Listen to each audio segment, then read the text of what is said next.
I have some spare time, so before digging into the main content of this series, where I'll show you the development of my Guardian Druid, Protection Paladin, and Vengeance Demon Hunter, today I will show you my DPS tier for this season. Remember, if you are here to find the meta for Season 4, this video is not for you. In my first video of this series, I mentioned that the S tier spec is the one you like. It is true, and from my experience, up to key level plus 24 and you are at 3200 plus rate, it does not matter which class that you play, all can perform well. If you ask me which spec I am the best at, it would be Fire Mage. I can deal tons of damage with Fire Mage while almost invincible through my kits. Fire Mage is my personal S rank. And as a little spoiler, you will see me not ranking Fire Mage high. We will discuss about that in this video. Anyway, if you are new to the game, or you have been stuck at lower level content, this is the list for you. Let's start or restart with something easy and climb up the ladder. Smaller step will help us climb higher. Also, I only list the spec that I play and know quite well about them. Other specs that is not in this list are not because they are useless. I just do not have enough understand about them, so better not talk about them.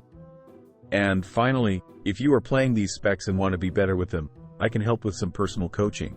Guarantee you will be better in 1 to 2 weeks. It's all free now. Join me with the in-game community link in the description. Let's get started. Augmentation Evoker. Let your teammate do everything and only need to maintain your buff.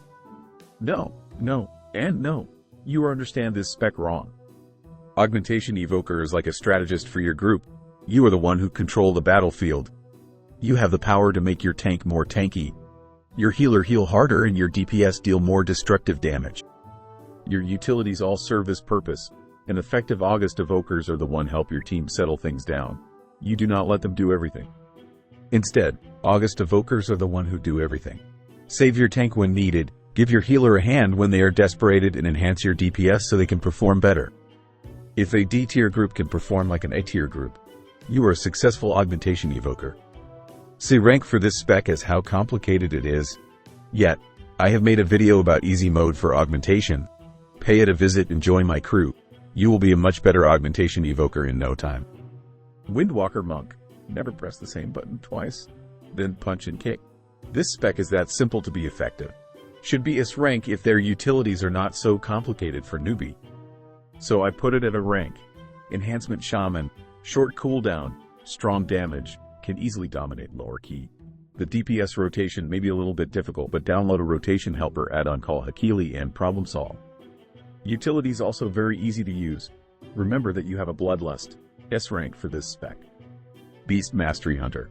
Similar to Enhancement Shaman, even easier, and if you have Hakili, your life will be in harmony. This spec is famous for their lack of defensives, yet a little bit creative and you can stay alive easily. S rank for this spec. Fire Mage. Quite complicated spec to play effectively.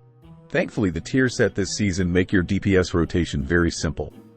However, the talent build develop around tier set is very weak in lower key where ads will die before you can build up significant ignite damage. Mage utilities also make this spec very complicated to be effective. If you die when any single of your defensive abilities still up, you are bad at Mage no matter how much DPS you deal.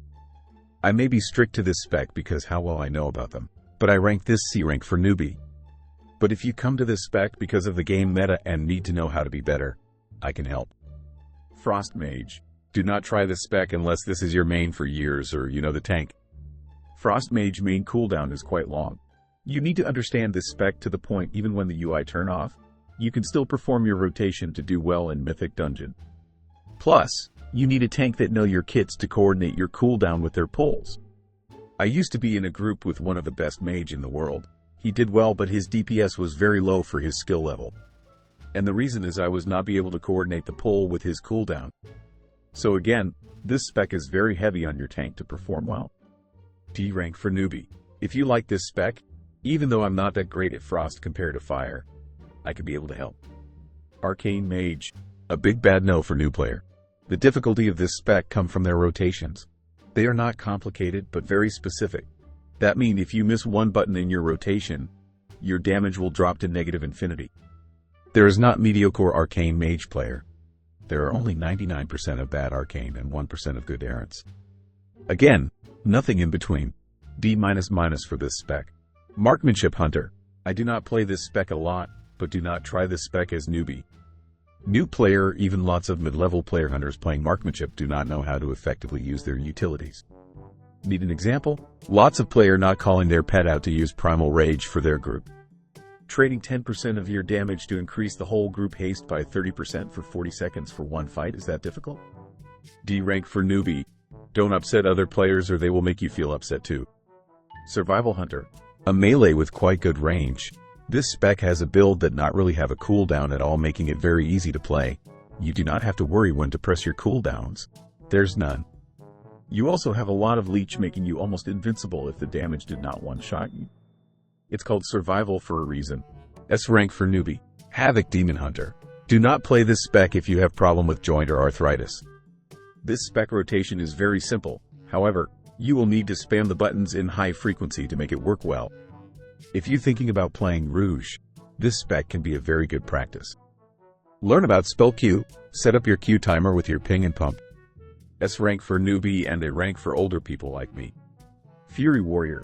This spec is very simple, but it is hard to master. I feel like this is the beast mastery hunter for player who like melee. Still, we have a much stronger and easier spec that call Havoc Demon Hunter. C rank for this spec. Do not play this spec or you will regret later. It's hard to get into high keys as Fury Warrior. Retribution Paladin. Try to get your legendary axe. Your damage will go from average to top tier. Combined with DPS trinket like Augury of the Primal Flame, you can deal very massive damage. The rotation is very simple. Build your holy power, then spend it. That's it.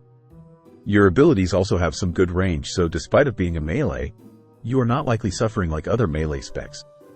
You also have 2 60 seconds defensive cooldown with 2 immunity and an instant full heal. Others' utilities are also very straightforward. Ret Paladin is strong from early low key to very high key. S rank for newbie. Destruction Warlock. This spec can perform very well in high key with a good tank that like doing big pulls.